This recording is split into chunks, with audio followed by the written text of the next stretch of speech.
여러분 안녕하세요. 지난주부터 무비 스님의 그 직지 강서를 읽어드리고 있는데요. 어떻게 들으셨는지요? 좀 어렵다, 무슨 내용인지 모르겠다, 혹시 이런 분들도 계시겠죠? 그러나 역사적으로 의미가 있는 책이니만큼 한 번쯤은 여러분들이 새겨 들어보시는 것도 좋을 거라고 생각이 듭니다. 지난주에는 1편에서 과거 7불 중에 3분의 부처님을 소개해드렸습니다. 먼저 비바시불, 시기불, 비사부불. 이 3분의 과거불은 장엄겁불의 부처님이시죠.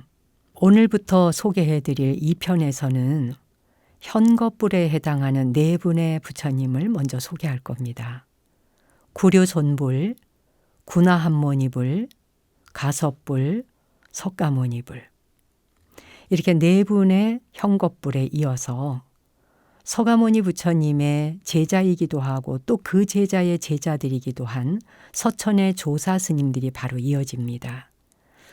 이 직지강설에서는 27분의 조사 스님들이 소개가 되는데요.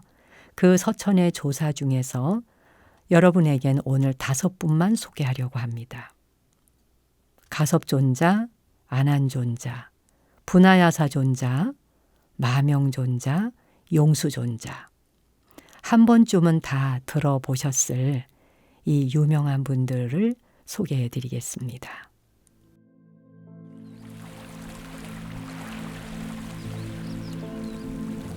구류손불.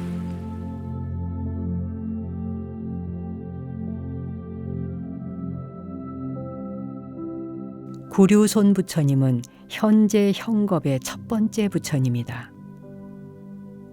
개송으로 말씀하셨다. 이 몸이 실체가 없다고 보는 것은 부처님의 견해이며 이 마음이 환영과 같다고 아는 것은 부처님이 아는 것이다. 몸도 마음도 그 본성이 텅 비었음을 알았다면 이 사람이 부처님과 무엇이 다르랴.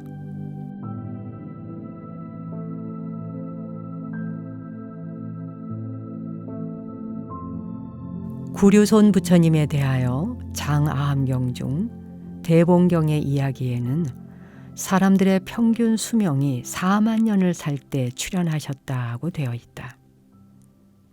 그 외에도 종성은 바라문이며 성은 가섭이며 아버지는 예득이며 어머니는 선지이고 안화성에 살았다고 하였다. 설법은 1회이며 제도한 사람들의 숫자는 4만 명이라고까지 하였다. 앞서 세 부처님은 과거겁의 부처님이며 구류손 부처님 이하는 모두 현재 현겁의 부처님이다. 개송은 전등록에 보인다. 개송의 뜻은 모든 존재의 실상을 깨달은 사람, 즉 부처님이 이 육신과 마음과 산하대지를 보는 눈은 어떨까 하는 문제다. 그리고 보통 인간이 몸과 마음에 대해서 아는 것과 부처님이 아는 것의 차이점이란 무엇일까? 보통 사람들은 몸도 마음도 이렇게 눈에 보이고 희로애락의 감정과 그리고 눈에 보이는 모든 산하대지도 지금 있는 그대로 다 있는 것이라고만 알지만 모든 존재의 실상을 꿰뚫어 보는 부처님은 이렇게 있는 것을 보면서 한편 텅 비어 없는 곳으로도 본다. 그러므로 누구라도 몸과 마음과 산하대지가 텅 비어 없음을 알면 부처님의 견해와 조금도 다르지 않다. 그러므로 부처님이라는 존재의 실상을 바로 꿰뚫어 보고 인생과 세상의 진실을 알아서 그 진실에 어긋나지 않게 사는 것을 아는 사람이다. 불교에는 모든 존재를 보는 사람에 따라서 견해가 다른 몇 가지 점을 소개하였다. 첫째는 보통 사람들이 모든 현상을 눈에 보이고 귀에 들리는 그대로 여과 없이 이해하는 것을 상견 또는 유견 또는 가관이라 하여 상종의 견해라 한다.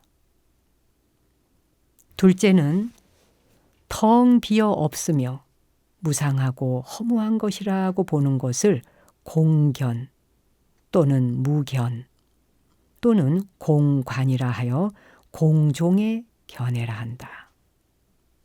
셋째는 있음과 없음을 같이 보고 상과 공과 유와 무를 통시하여 어디에도 치우치지 않고 실상을 실상대로 보는 것을 중도관 또는 성종의 견해라 한다.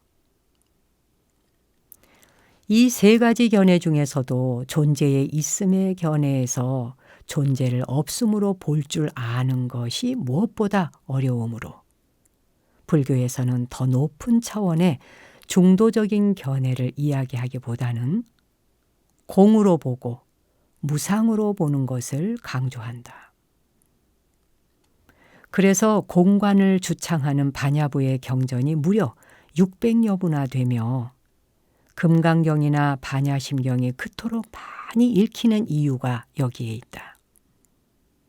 이처럼 모든 존재에 대해 불교적 안목을 가졌다 하더라도 그 차원은 차이가 많이 난다. 궁극에는 있음과 없음, 어디에도 치우치지 않는 중도적 안목과 그 안목에 부합하는 일상생활의 삶이 되어야 한다.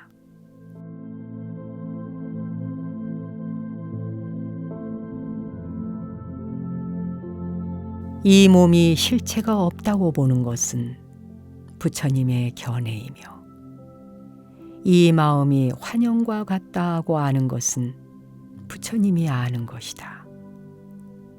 몸도 마음도 그 본성이 텅 비었음을 알았다면 그 사람이 부처님과 무엇이 다르랴.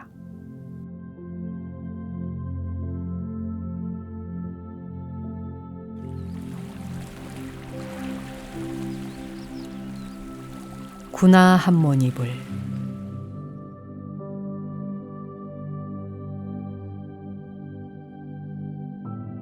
구나 한모니 부처님은 현재 현겁의 제2 부처님이다. 개송으로 말씀하셨다. 부처란 몸을 보지 않는다. 아는 것이 부처다. 만약 진실로 아는 것이 있으면 따로 부처라고 할 것은 없다.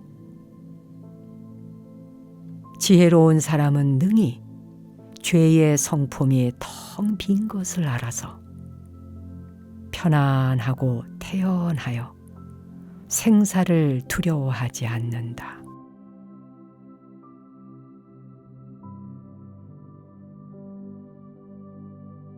구나 한모니불에 대한 장암경 중 대본경의 이야기는 이렇다. 사람들의 평균 수명이 3만 년을 살 때에 세상에 출현하셨으며 종성은 바라문이고 성은 가섭이며 아버지는 대덕이고 어머니는 선승이시다. 청정성에 살았으며 오잠바라문 나무 아래에서 일회를 설법하시고 3만 명을 제도하셨다라고 기록하고 있다. 이 개송은 부처님이란 어떤 존재인가라는 문제를 밝힌 내용이다. 참으로 중요한 문제를 제기했다. 불교란 깨달은 사람의 가르침이라는 뜻이다. 그래서 깨달은 사람을 부처님이라고 부른다. 그러나 사바세계 중생의 특징을 말할 때 흔히 모양을 보고 마음을 낸다는 뜻에서 상견 중생이라 하듯이 그 내용에 기준을 두지 않고 모양에 팔려버린다. 개송에서 밝힌 바는 부처란 몸을 보지 않고 지혜로 아는 능력을 부처라고 하였다.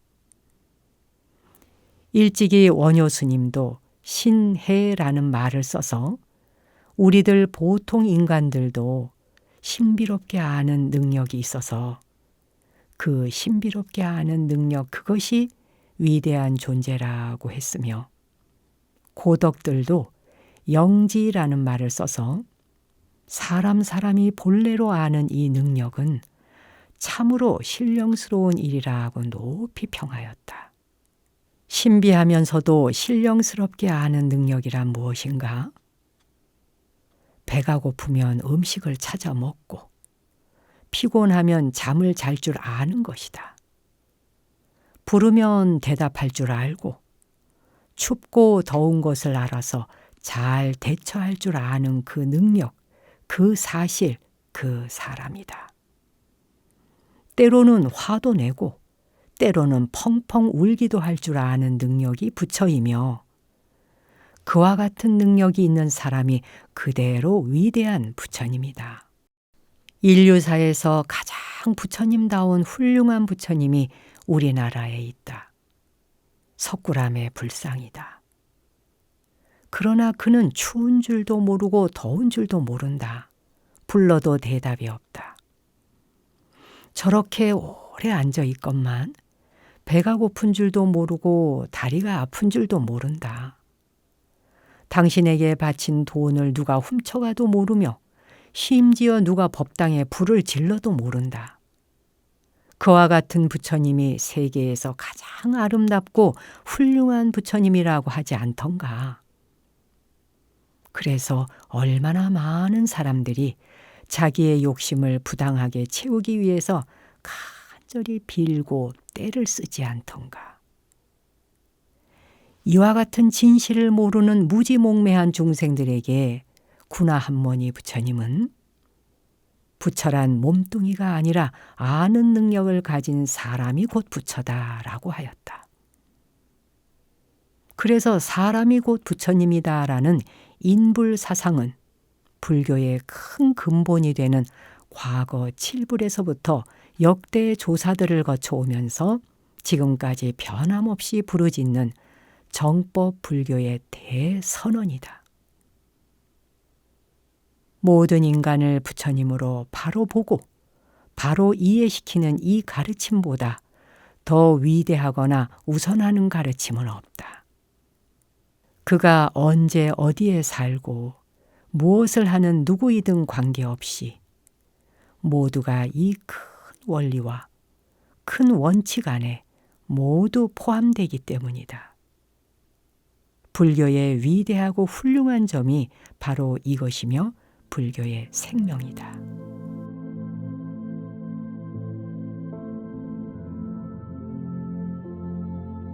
부처란 몸을 보지 않는다. 아는 것이 부처다. 만약 진실로 아는 것이 있으면 따로 부처라고 할 것은 없다. 지혜로운 사람은 능히 죄의 성품이 텅 빈 것을 알아서 편안하고 태연하여 생사를 두려워하지 않는다.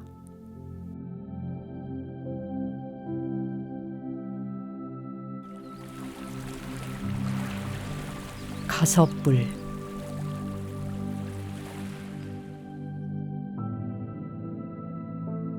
가섭부처님은 현재 현겁의 제3부처님이다. 개송으로 말씀하셨다. 일체 중생은 그 본성이 텅 비어서 본래부터 태어남도 없고 소멸함도 없다. 이 몸과 이 마음은 환영으로 생긴 것이다. 환영에는 죄도 없고 복도 없다.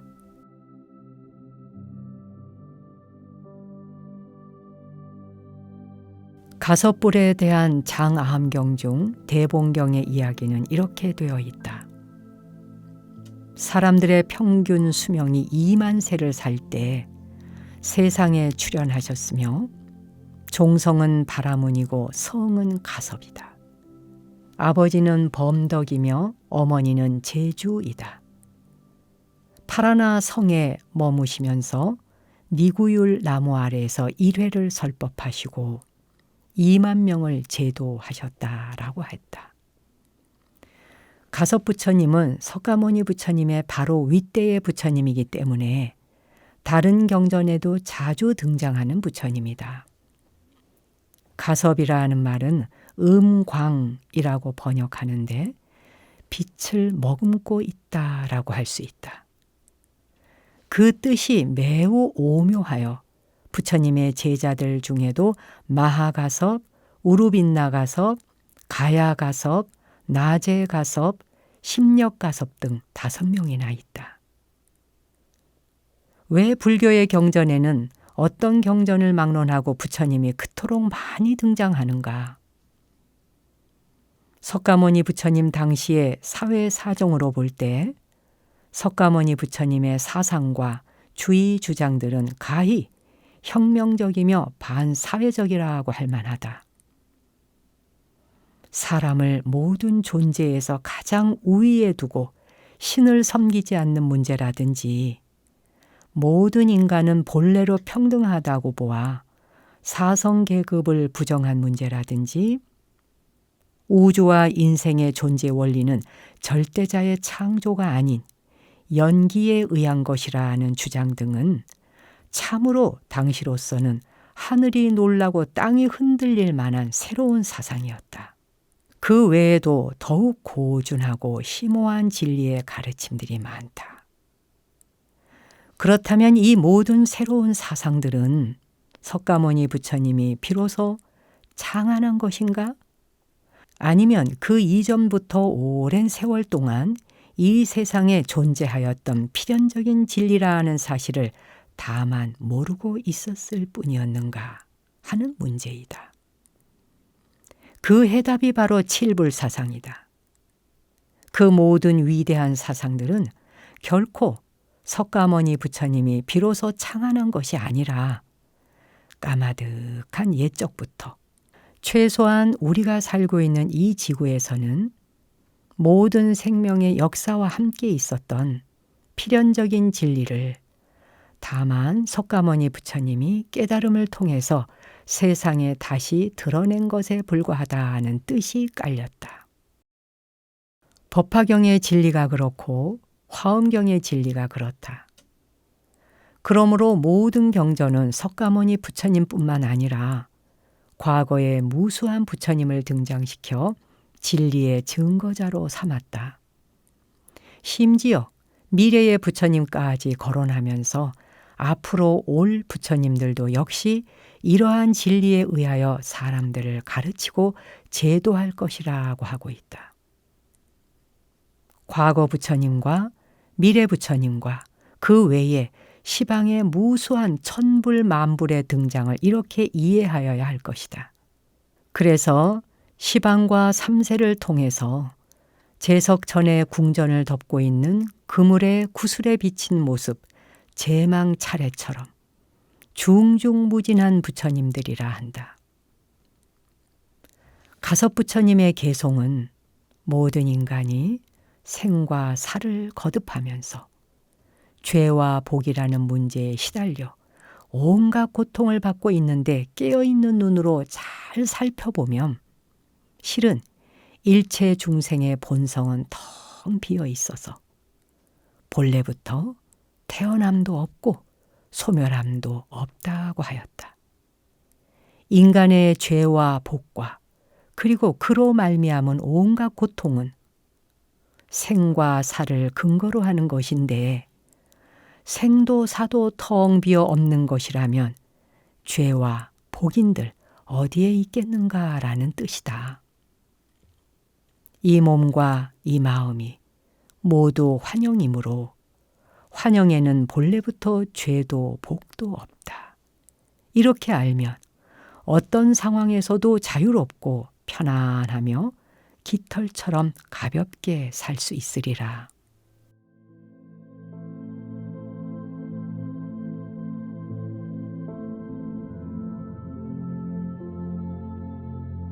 일체 중생은 그 본성이 텅 비어서 본래부터 태어남도 없고 소멸함도 없다.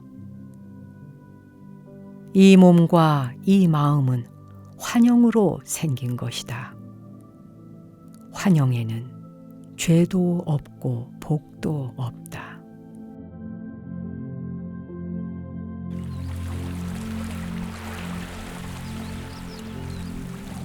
석가모니불.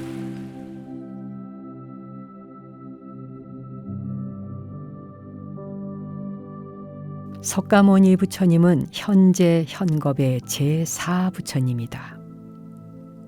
개송으로 말씀하셨다. 별을 보고 깨달음을 얻었으나 깨닫고 난 뒤에는 별이 아니다. 사물을 쫓아가지 않지만 그렇다고 무정물도 아니다.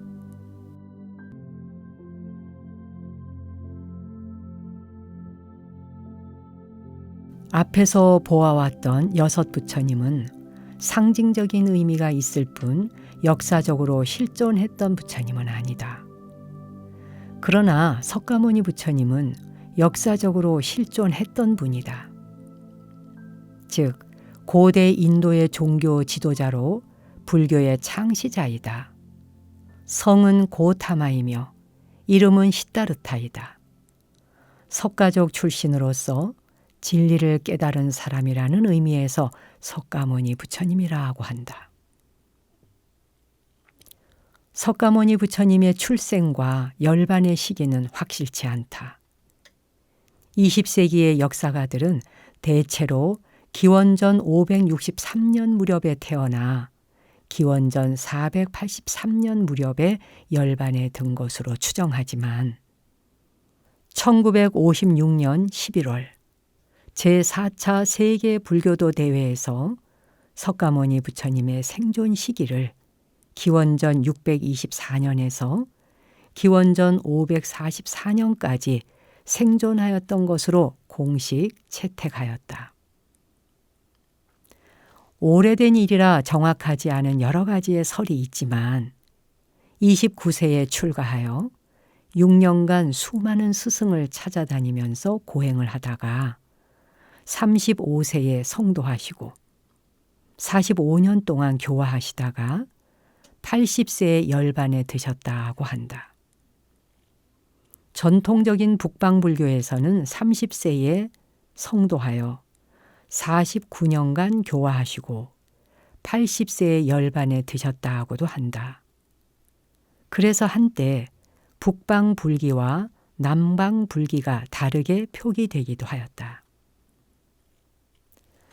석가모니 부처님을 이야기할 때 무엇보다 중요한 것은 별을 보고 도를 깨달았다는 사실이다. 세상에는 태자 출신도 많고 고행을 한 사람도 많다. 그러나 석가모니 부처님이 그토록 유명하고 인류의 스승으로 추앙을 받는 이유는 진리를 깨달았다는 사실 때문이다. 석가모니 부처님께서 깨닫기 전까지는 존재의 실상을 그 누구도 깨닫지 못했다. 그러므로 석가모니 부처님의 성도는 인류사에 있어서 가장 큰 사건으로 기록된다. 무엇이 인류사에 있어서 가장 큰 사건이라고 할 만한 것인가? 한마디로 표현하면 모든 사람, 모든 생명을 부처님으로 승격시켜 놓았기 때문이다. 과거, 현재, 미래의 모든 생명을 한꺼번에 부처님으로 승격시킨 이 사실보다 더 큰 사건이 또 어디에 있겠는가? 불교의 출발도 석가모니 부처님의 깨달음에서 시작한다. 시다르타 태자가 깨달음을 얻음으로써 깨달은 사람, 즉 부처님이 존재하였고 깨달음을 설명하는 가르침이 있었고 그 가르침을 듣고 따르는 제자들이 있었다. 이렇게 하여 불법승, 삼보가 세상에 존재하게 되었으며 불교 교단이 형성된 것이다. 그러므로 불교의 가장 중요한 기념일은 부처님이 태어나신 초파일이 아니라 성도일이다. 초파일 행사보다도 더욱 성대하게 행사를 하면서 성도의 의미를 세상에 널리 알리는 것이 불교의 정법을 가르치는 첩경이 될 것이다. 생일은 누구에게나 있다. 그러나 성도일은 누구에게도 없다. 불교가 세상에 왜곡되게 전해지는 것은 이 성도의 의미를 모르기 때문이라는 생각이다. 6년의 고행의 과정에서 여러 스승을 찾아 수행한 끝에 비로소 보리수 나무 밑에 앉아 바른 사유에 들어가서 7일이 지난 뒤에 정각을 이루었다. 이 사실을 두고 예로부터 수많은 명한 종사들이 중언부언하며 왈가왈부하였다. 여기 개송의 내용은 새벽에 별을 본 것이 하나의 계기는 되었지만 깨달음의 안목으로 볼 때 그 별은 이미 별이 아니다. 자신이요 우주다. 진리 자체다. 별을 쫓아갈 일이 없다. 그렇다고 목석과 같은 무정물이라서 그러리라고 오해해서도 안 된다는 뜻이리라.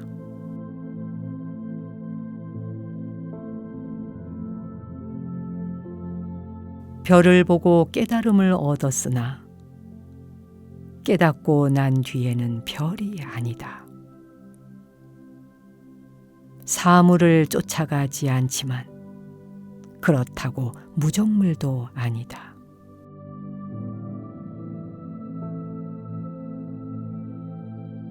세종께서 영축산에서 설법을 하실 때 하늘에서 4가지 꽃이 비가 오듯이 쏟아졌다.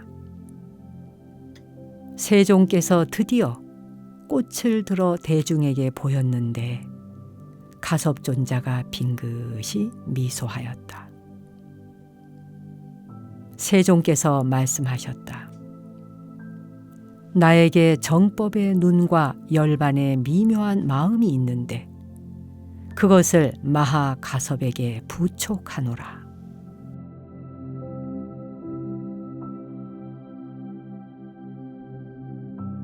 스승이 꽃을 드니 제자가 미소를 지어 이심전심의 도리를 천하에 널리 알게 한 내용은 대범천왕 문불결의경이라는 경전의 이야기이다.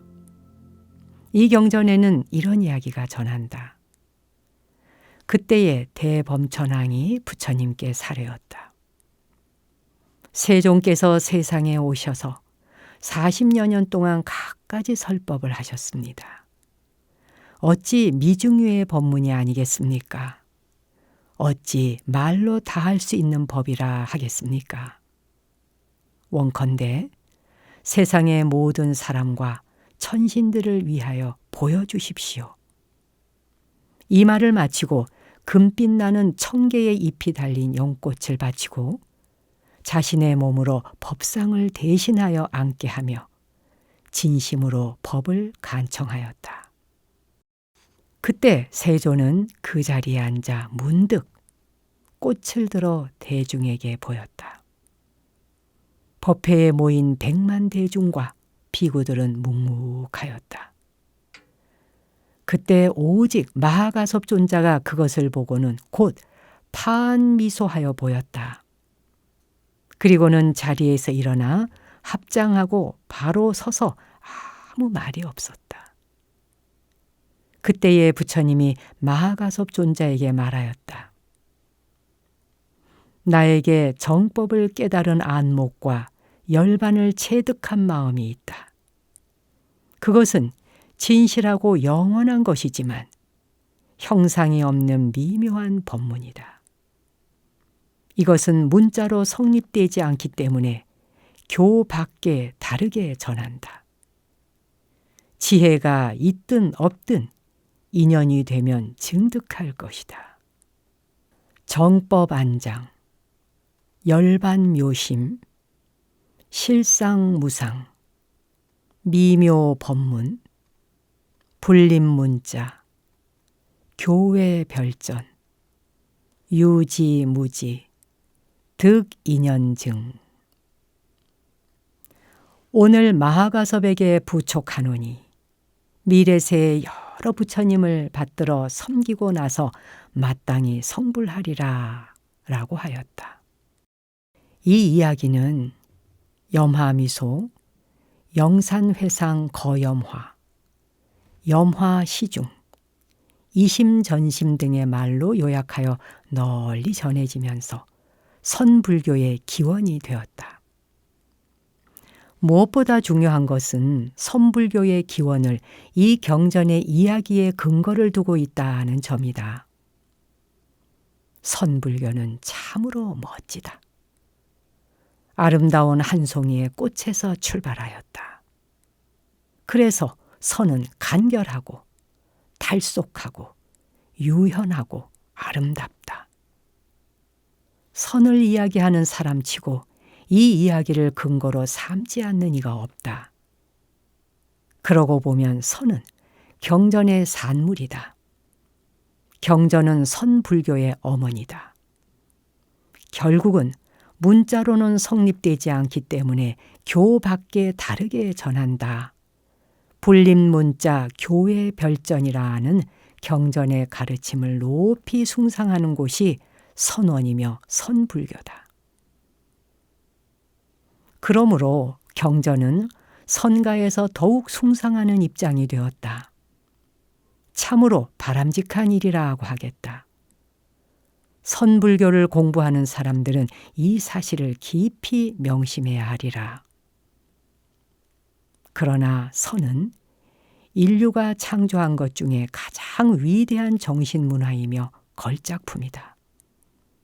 선은 하나의 거울이다. 사람의 마음 상태를 환하게 비춘다. 선은 하나의 등불이다. 사람들의 삶의 길을 밝게 비추며 안내한다. 또한 선은 일종의 생활 태도이며 처세 방법이다. 선은 일종의 생각하는 지혜이며 인생 지침이다. 선은 사람의 마음을 정화하며 인격을 미화한다. 지혜를 개척하며 역량을 강화한다. 선은 사람의 잠재된 능력 가운데 본래로 갖추고 있는 일종의 숭고한 정신 역량이다. 이러한 선을 한 송이 꽃으로 보였다. 참 간결하다. 불필요한 장식적인 설명이나 부수적인 요소는 하나도 없다. 그러면서 무한히 높고 깊은 것이 또 선이다. 그래서 선을 이렇게 설명해도 결국은 하나도 설명하지 못한 것이 된다. 왜냐하면 선은 언어 밖에 있기 때문이다. 선문염송에서 남명 스님이 염화미소를 노래한 개송이 매우 훌륭하여 소개한다.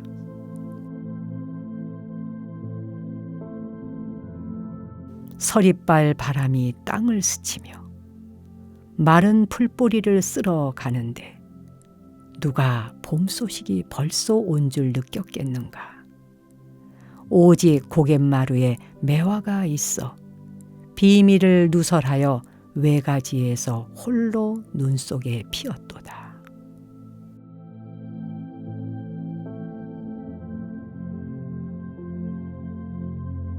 세종께서 영축산에서 설법을 하실 때 하늘에서 4가지 꽃이 비가 오듯이 쏟아졌다.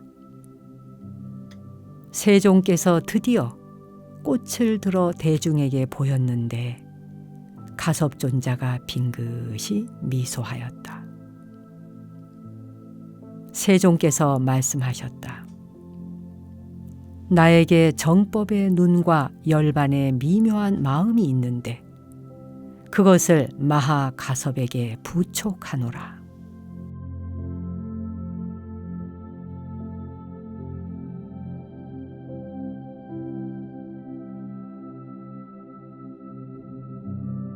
서천의 조사.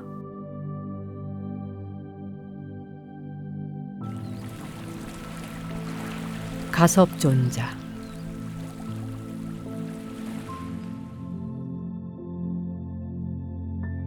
가섭존자가 개송으로 말하였다. 법과 법은 본래의 법이니 법도 없고 법이 아님도 없다. 어찌 같은 하나의 법에서 법이 있고 법이 아닌 것이 있겠는가?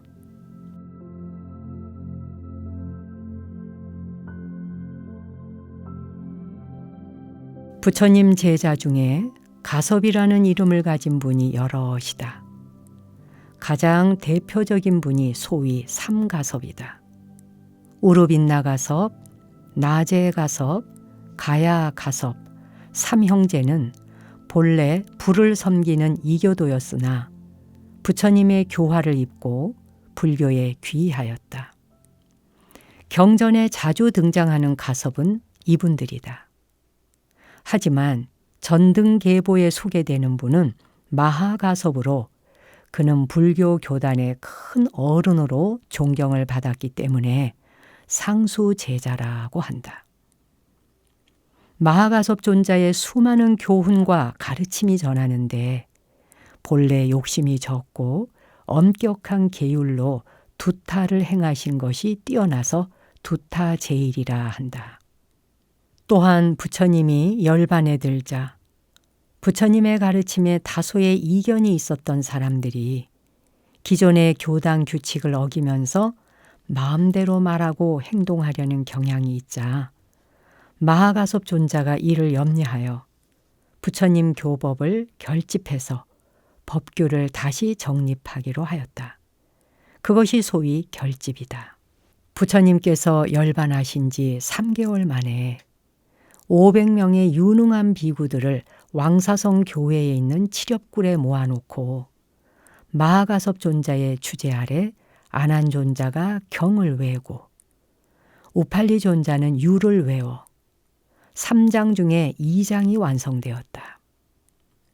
불교의 2700여 년의 긴 역사에 있어서 가장 큰 불사이며 업적이다. 그때에 합송하여 결집한 경과 율이 발전하여 4차에 걸쳐 결집하게 되고 후대에는 성문화되었다. 그것이 다시 각 나라의 언어로 번역되어 오늘날까지 불교가 전하여지게 된 것이다. 이 얼마나 위대한 업적인가. 그러나 선불교에서는 부처님께서 세 곳에서 가섭존자에게 법을 전했다고 하는 삼처전심을 높이 산다. 다자탑전 분반좌, 영산회상 거염화, 사라쌍수 곽시쌍부 이것이다. 세 곳에서의 세 가지 행위는 곧 부처님께서 법을 보인 것이고 가섭존자는 그것을 모두 이해하였다고 해서 오직 가섭존자가 유일하게 부처님의 정법 안장을 전해받았다고 기술하고 있다. 선종에서는 이 사실을 교회의 별전의 근거라고 하여 매우 중요시한다. 그래서 제1조사가 가섭존자인 것이다.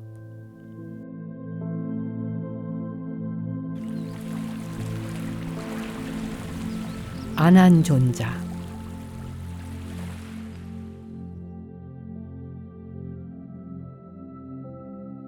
전등계보에 이르기를 교의 바다는 아난의 입에 쏟아주시고 선의 등불은 가섭의 마음에 점지해 주셨다. 그러므로 아난이 가섭에게 물었다. 세종께서 금낭가사를 전해준 것 외에 따로 무슨 법을 전하였습니까? 가섭이 아난을 부르니 아난이 예 하고 대답하거늘 가섭이 말하였다. 문 앞에 있는 찰간을 넘어뜨려라.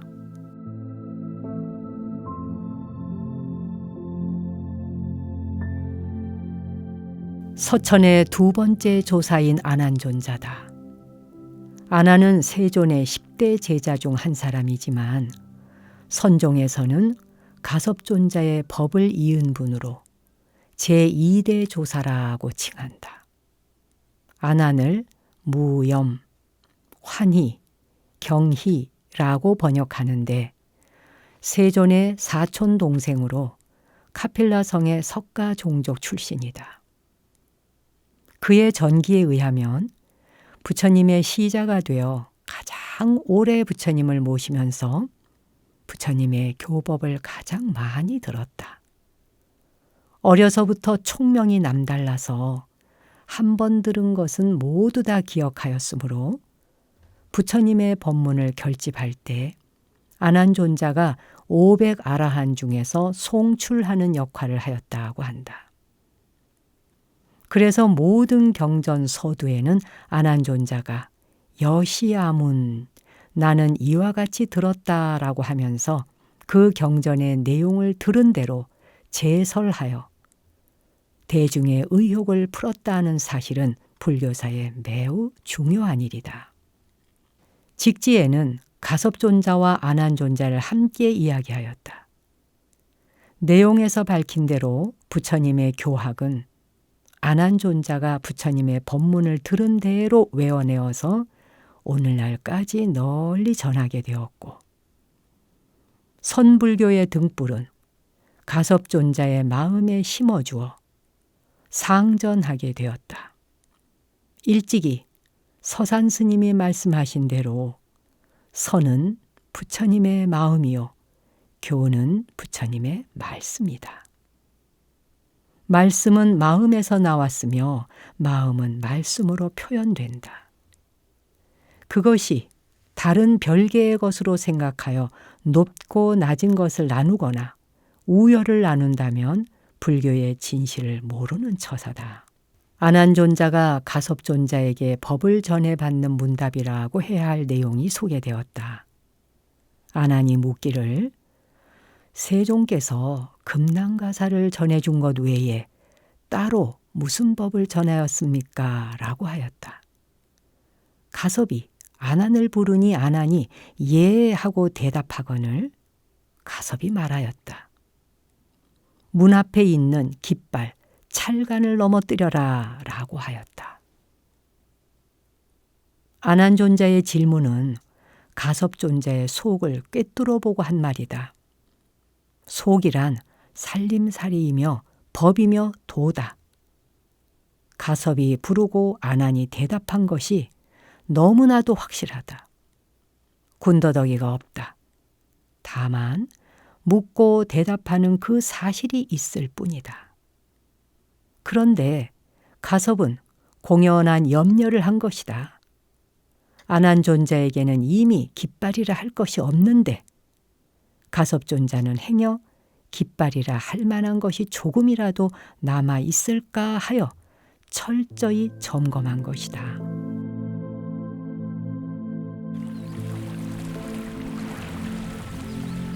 분하야사 존자.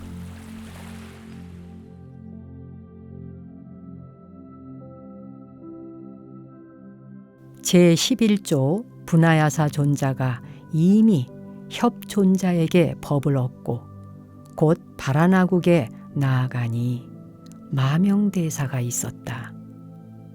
존자를 영접하여 예배하고 물었다. 내가 부처를 알고자 하니 무엇이 부처입니까? 그대가 부처를 알고자 하니 알지 못하는 것이 그것이다. 부처를 이미 알지 못한다면 어찌 그것인 줄을 알 수 있습니까?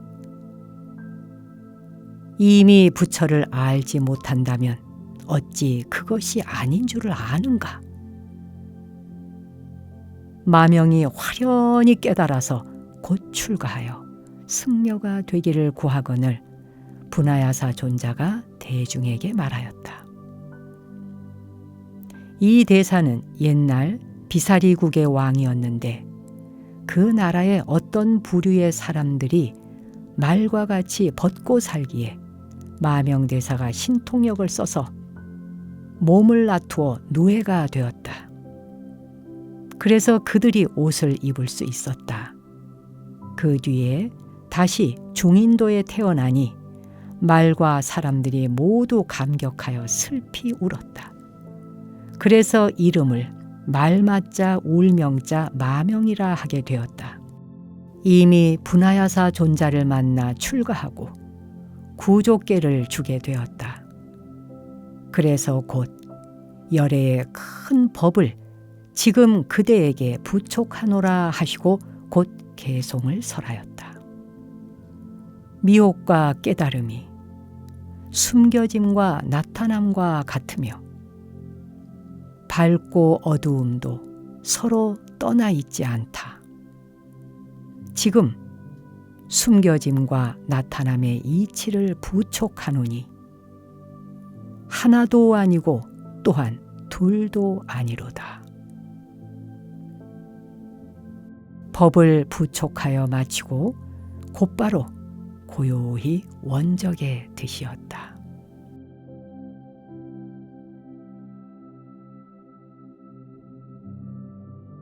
분하야사 존자가 바라나국에 가서 마명대사를 만난 것은 부처님께서 처음 깨달음을 이루시고 바라나국에 가서 오비구를 만난 것과 깊은 인연이 있으리라. 마명대사는 만나자마자 부처가 무엇인지 알고 싶다고 하였는데 분하야사 존자의 대답은 마치 선불교가 고도로 발달하였을 무렵의 언어로 답을 하였다. 즉, 그대가 부처를 모른다고 하니 모르는 그 당체가 곧 부처이다 라고 하였다. 임재 스님이 황벽 스님에게 불법의 대의를 물었을 때 몽둥이로 후려쳐서 묻는 그 당사자가 곧 불법의 대의라는 사실을 일깨워 준 것과 같다. 또한 대주화상이 처음 마조 스님을 만나서 주고받은 대화와도 같다.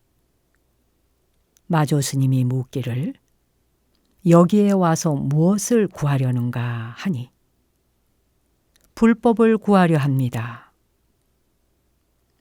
자기 자신의 보물은 돌아보지 않고 집을 버리고 달려와서 무엇을 구하려는가?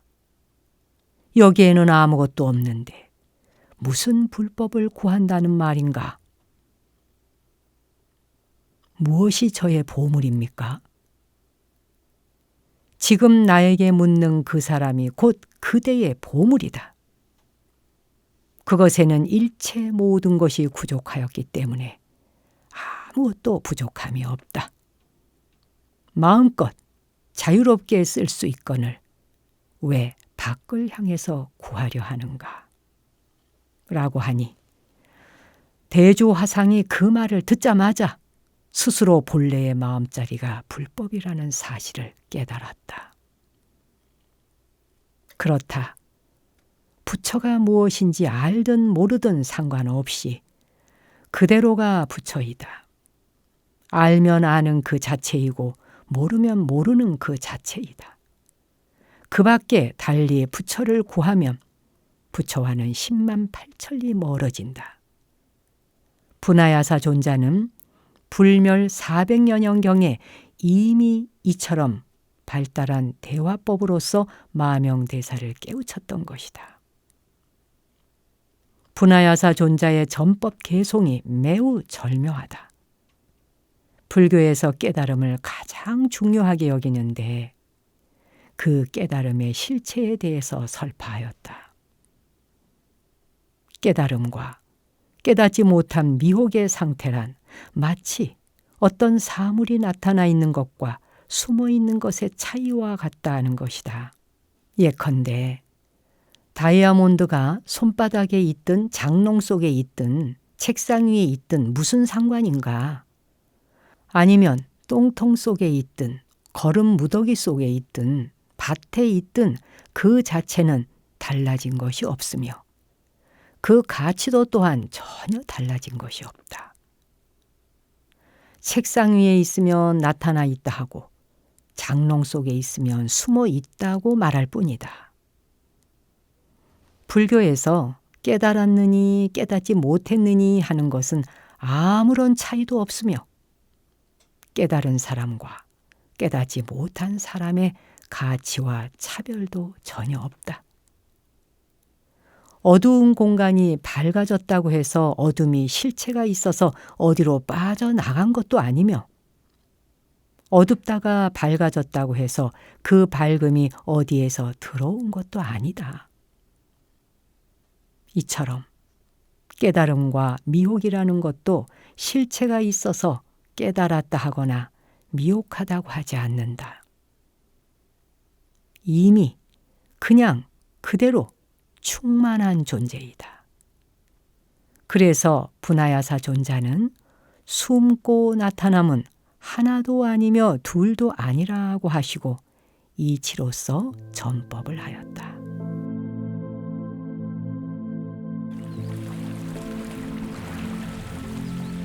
마명존자.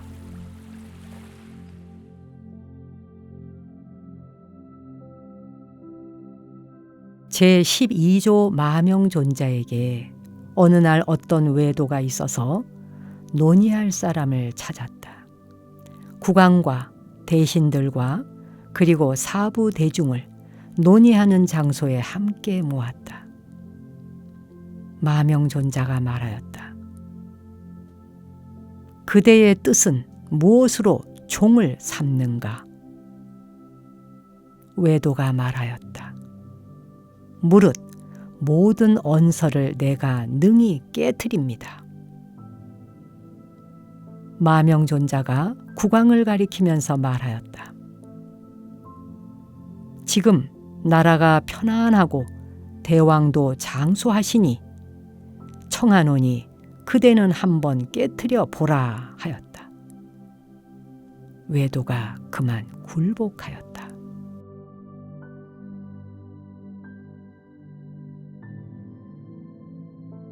마명존자는 고대 인도의 불교 시인이며 초기 대승불교 학자로도 이름이 높다.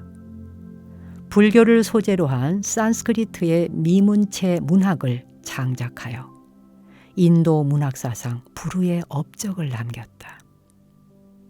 중인도 마갈타국 사람으로 불멸 600년경에 살았던 마명보살로 불렸다.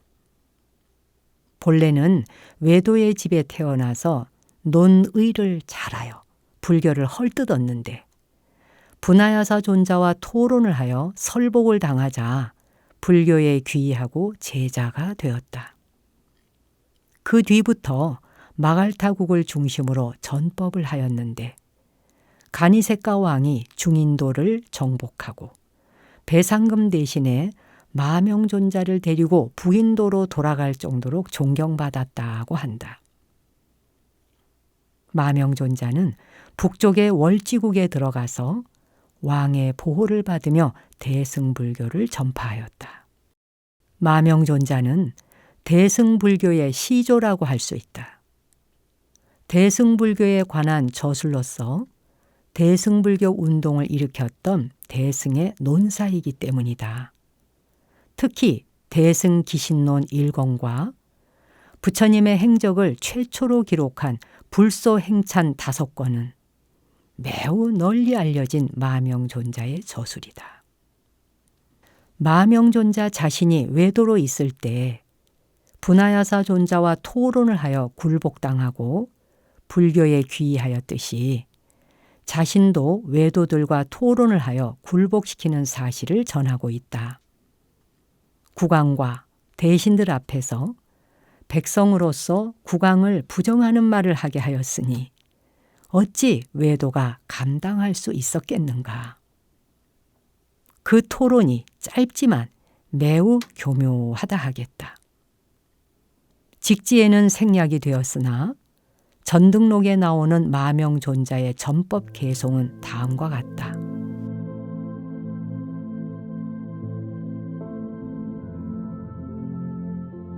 숨기도 하고 나타나기도 하는 것은 본래의 법이며 밝고 어둠도 원래 둘이 아니다.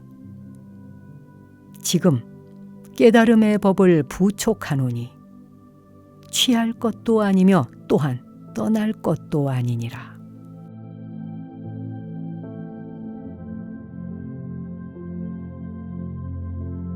사람의 마음은 본래 공적하고 텅 비어서 깊이 숨어 있는 것 같으나 한편 희노애락과 보고 듣고 말하고 차갑고 더운 것을 느끼기도 하면서 온갖 작용을 하여 이 우주에 꽉 차게 나타내기도 한다.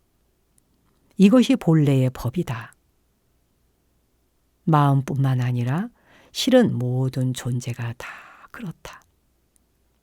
그런데 숨은 것과 나타난 것이 둘이 아니며 밝은 것과 어두운 것도 역시 둘이 아니다. 둘이 아니면서 인연에 따라 둘이 되기도 한다. 이것이 참되고 바른 이치이다. 이와 같은 이치를 설사 깨달았다 하더라도 그 깨달음의 법은 취할 것도 아니며 또한 떠날 것도 아니라는 이치를 설파하였다.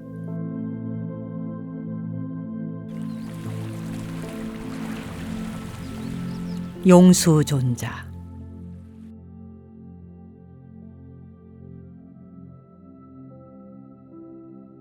제14조 용수존자가 가비마라 존자에게 법을 얻은 뒤에 남인도에 이르니 그 나라의 사람들은 복업을 많이 믿고 있었다. 그러다가 용수존자가 미묘한 이치를 설하는 것을 듣고는 모두 말하기를, 사람에게 복업이 있는 것이 세상에서는 제일인데 한갓 불성을 말하니 누가 능히 그것을 보겠는가라고 하였다. 이에 용수존자가 말하기를, 그대들이 불성을 보고자 한다면 먼저 아만을 반드시 제거해야 한다. 그들이 말하기를, 불성이 큰 것인가 작은 것인가? 존자가 말하기를, 불성은 큰 것도 아니고 작은 것도 아니며 넓은 것도 아니고 좁은 것도 아니며 복도 아니고 과보도 아니며 죽는 것도 아니고 태어나는 것도 아니다 라고 하였다. 그들이 뛰어난 이치를 듣고는 모두 처음의 마음을 돌이키게 되었다. 용수존자가 다시 앉은 자리에서 자유자재한 몸을 나타내는데 마치 둥근 보름달과 같았다. 그들은 오직 법을 설하는 소리만 듣고 용수존자의 모습은 보지 못하였는데 그 대중 가운데서 한 장자의 아들이 있었다. 이름은 가나제바였다. 그가 대중에게 이르기를, 여기 이 존자가 불성의 체를 나타내어서 우리에게 보인 것이다. 무엇으로써 아는가 하면 대개 형상이 없는 삼매란 그 형상이 둥근 달과 같고 불성의 뜻은 툭 터져서 비고 밝으니라 라고 하였다. 말을 마치니 둥근 모습은 곧 사라지고 다시 본래의 자리로 돌아가 앉아서 개송을 설하여 말씀하였다. 몸이 달의 둥근 모습을 나타내는 것은 모든 부처님의 본체를 표현한 것이요, 설법하되 그 형상이 없는 것은 소리도 색깔도 아님을 밝힌 것이니라. 대중이 개송을 듣고는 생사가 없는 이치를 홀연 깨닫고 모두 출가하여 해탈을 구하기를 원하므로 존자가 곧 머리를 깎고 구족계를 주어 삼보에 귀의하게 하였다. 그리고 가나제바에게 말하기를, 열애의 미묘한 법을 지금 마땅히 그대에게 부촉하노니 나의 개송을 들어라. 숨고 나타나는 이치를 밝히고자 하여 비로소 해탈의 이치를 설하노라. 법에 대하여 마음이 증명하지 아니하면 성냄도 없고 기쁨도 없느니라. 법을 부촉하여 주고 나서 원륜 산매에 들어가 고요히 선정에 들었다.